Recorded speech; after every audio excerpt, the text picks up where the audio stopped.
കുറേ ആയിട്ടുണ്ടായിരുന്നു വീഡിയോ ഒക്കെ ഇട്ടിട്ട്. എന്തായാലും ഓണല്ലേ വരുന്നതെന്ന് വീഡിയോ ഒക്കെ ഒന്ന് സെറ്റ് ചെയ്യാമെന്ന് വിചാരിച്ചു. അപ്പോൾ നമ്മൾ സദ്യക്ക് വേണ്ട എല്ലാ കാര്യങ്ങളും സെറ്റ് ചെയ്ത് വെച്ചിട്ടുണ്ട്.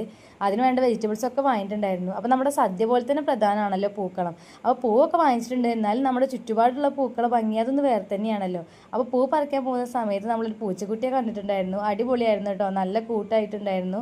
നല്ല സ്നേഹമുള്ളൊരു പൂച്ചക്കുട്ടിയായിരുന്നു. അത് കഴിഞ്ഞ് പൂവൊക്കെ പറിക്കാൻ വേണ്ടി പോയി. അങ്ങനെ പൂവൊക്കെ പറിച്ച് സെറ്റ് ചെയ്തു. തലേന്ന് തന്നെ പൂവൊക്കെ പറിച്ച് സെറ്റ് ചെയ്യുന്നുണ്ടായിരുന്നു. അങ്ങനെ പൂവൊക്കെ പറിച്ചതിന് ശേഷം വീണ്ടും തിരിച്ച് വീട്ടിലേക്ക് പോയി. പിന്നെ സദ്യക്കുള്ള പണികളൊക്കെ നോക്കി തുടങ്ങി കേട്ടോ. കഷ്ണം അരിയൽ അങ്ങനെ ഒരുപാട് പണികളുണ്ടായിരുന്നു. കാരണം സദ്യ ആയതുകൊണ്ട് നമുക്കറിയാം ഒരുപാട് പണി ഉണ്ടാവുന്നു.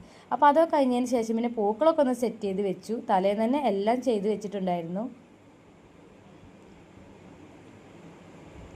തിരുവാതിരത്തിൻ്റെ അന്ന് രാവിലെ തന്നെ നമ്മൾ പൂക്കളിട്ടതിന് ശേഷം നേരെ അമ്പലത്തേക്ക് പോവുകയാണ് ചെയ്ത്. കാലാവസ്ഥ വലിയ പ്രശ്നമില്ലാത്തതുകൊണ്ട് ഒരുപാട് ഫോട്ടോസും കാര്യങ്ങളൊക്കെ എടുക്കാൻ പറ്റിയിട്ടുണ്ടായിരുന്നു. ഇത് നേരെ വീട്ടിലേക്കാണ് പോയത്. വീട്ടിലേക്ക് ചെന്നപ്പോഴത്തേന് സദ്യക്കുള്ള എല്ലാ കാര്യങ്ങളും റെഡി ആയിട്ടുണ്ടായിരുന്നു.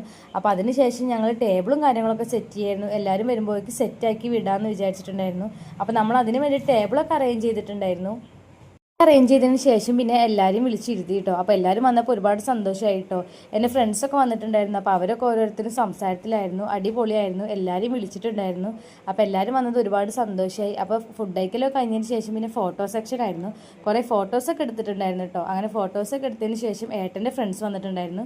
പിന്നെ അവർക്കുള്ള ഫുഡും കാര്യങ്ങളൊക്കെ സെറ്റ് ചെയ്തു. അതിനുശേഷം വീണ്ടും ഞങ്ങൾ ഫോട്ടോ സെക്ഷനിലേക്ക് പോവുകയാണ് ചെയ്ത്. ഒരു ഓണൊക്കെ ആകുമ്പോൾ നമുക്കറിയാമല്ലോ എന്തായാലും നമ്മൾ ഫോട്ടോസ് എടുക്കും. അപ്പോൾ ഒരുപാട് ഫോട്ടോസ് എടുത്തിട്ടുണ്ടായിരുന്നു. പിന്നെ ഏട്ടൻ്റെ ഫ്രണ്ട്സ് വന്നപ്പോൾ കുറച്ച് ഗിഫ്റ്റും മുട്ടായിയും ഒക്കെ കൊണ്ടുവന്നിട്ടുണ്ടായിരുന്നു. അപ്പോൾ ആ ഗിഫ്റ്റൊക്കെ പൊളിച്ച് നോക്കിയപ്പോൾ ഒരുപാട് മുട്ടായികളുണ്ടായിരുന്നു.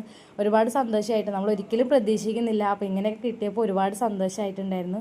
അങ്ങനെ മിഠായിയൊക്കെ എല്ലാവർക്കും കൊടുത്തിട്ടുണ്ടായിരുന്നു. അതിനുശേഷം പിന്നെ നമ്മുടെ ഏട്ടൻ്റെ സ്വന്തം കടയായ മാജിക് സ്പൂണിൻ്റെ ഭാഗം നമുക്കൊരു കേക്കും കൂടെ തന്നിട്ടുണ്ടായിരുന്നു.